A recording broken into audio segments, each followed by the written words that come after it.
How you guys doing? I'm AJ Stagman with Soletron.com. We are at Ultra Music Festival. We're here with Project 46. How you guys doing? Good, man. Yeah, good. Do you guys perform yet? Yeah, we just finished our set on the worldwide stage. Nice. And it was great. Yeah, it was good.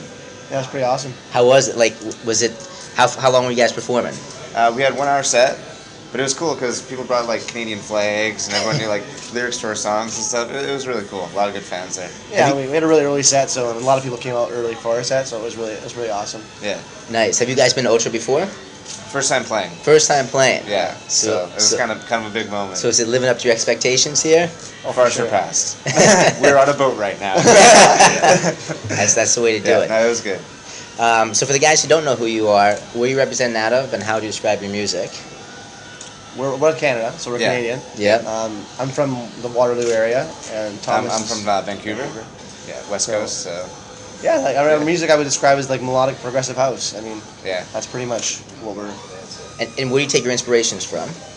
Well, I don't know. Like when I started listening to house music, it was like Avicii and like Axwell, Dirty South, like Cascade, and all those guys, right? So I guess from there, I mean, yeah. Yeah, a lot of our early inspiration, a lot of the Swedish guys, and obviously Cascade as well.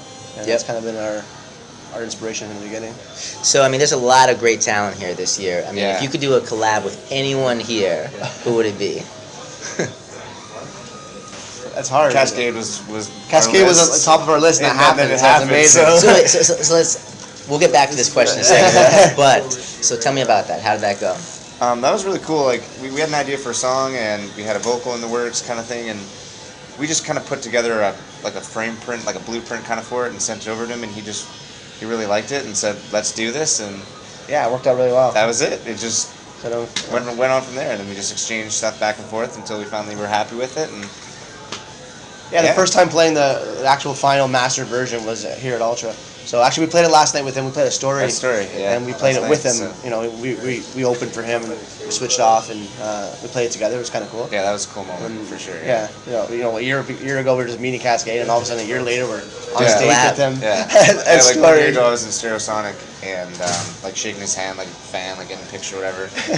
And here we are now, like playing Ultra and like story. Cool. Yeah, it's pretty cool. So I know that's awesome. And so now that you have that ticked off, though, what's next? What's the next collab you want to do? Any new beats you're working on? Well, we got a lot of stuff in the works. Yeah. I mean, we've been really busy in the last 6 months, 8 months, just cranking out as many originals as possible. Like our main focus has been originals, vocals, something new.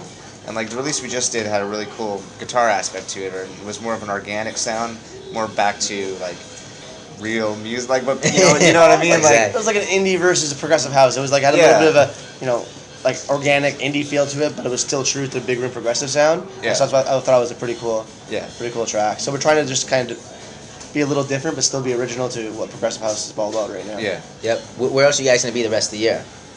We're all over. We're all over. I mean, it's just where are we gonna be? Like, yeah, it's great. I mean, like 5 months ago we weren't really playing that much, and now every weekend we're somewhere, right? Yeah. So it's pretty amazing. I mean, like today alone we're playing 3 shows, so it's just like it's awesome. Yeah. So how do you keep the energy if you're going back to back to back almost? Well, it's weird. I was just reading an article like Red Bull on that subject, and they were saying like the emotions that you get from music is like the equivalent of like 1,000 Red Bulls. I don't remember what they compared it. It was like a lot of energy. So I don't know. I feel like today we had like an hour and a half sleep, but once we got up there, it was just you're in your own world. You know, it doesn't even matter. It's all about the music. And that kind of carries you through, I find. And sleeping on planes is also good. Yeah, right. I learned to sleep on planes. I used to never be able to sleep on planes, and now I have no problem. I can pass out on a plane now. Yeah.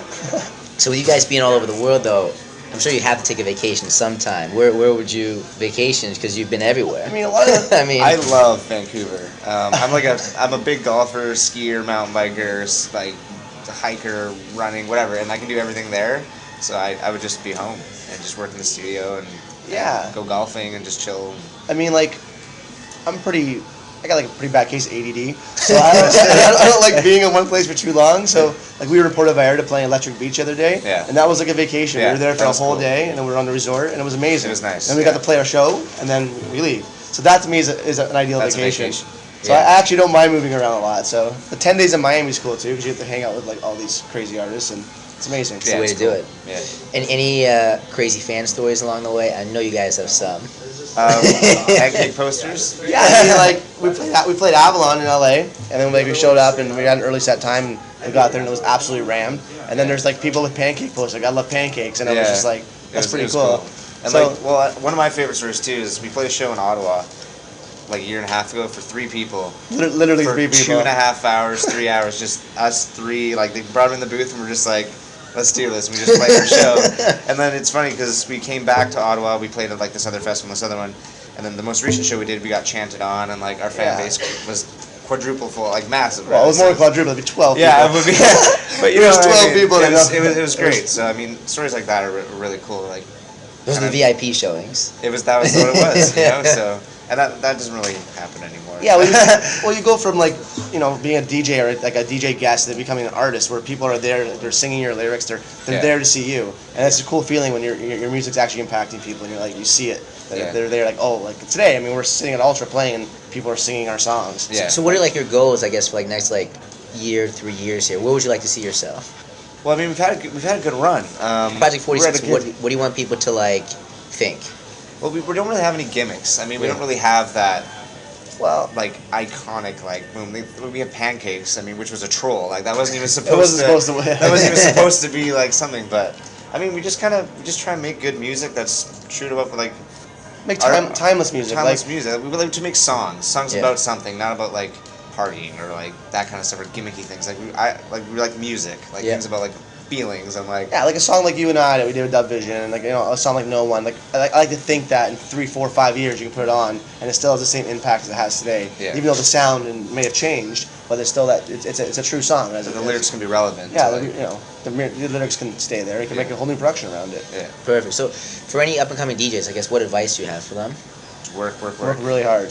And just I mean, put in your time and expect nothing back. And for every 100 times you hear no, you're gonna the one yes that's gonna make a difference. Yeah. I mean, like people say, oh, you have so much stuff happening, but like we literally have like 2 or 3 albums of original music just sitting there. So we're just always putting always in the studio, always working on trying stuff. to improve your sound and just work and try and get people to listen to it. I mean, getting people to listen was a big hurdle to get over too. I mean, get the blogs on board, but that takes time to get your sound to where people start. And be good to your fans. Yeah. Because I mean, your fans they're the ones that make you who you are. Like I mean, every fan's spreading the word of Project 46 or our music. Yeah. It's making a huge difference. And now we're finding I think now we're at a good point. Right? We have this big fan base, but it all came from taking care of our small fan base at the time. Exactly. Yeah. Yeah. I mean, speaking of fans, I guess is there anything you want to shout out to the Soletron community here?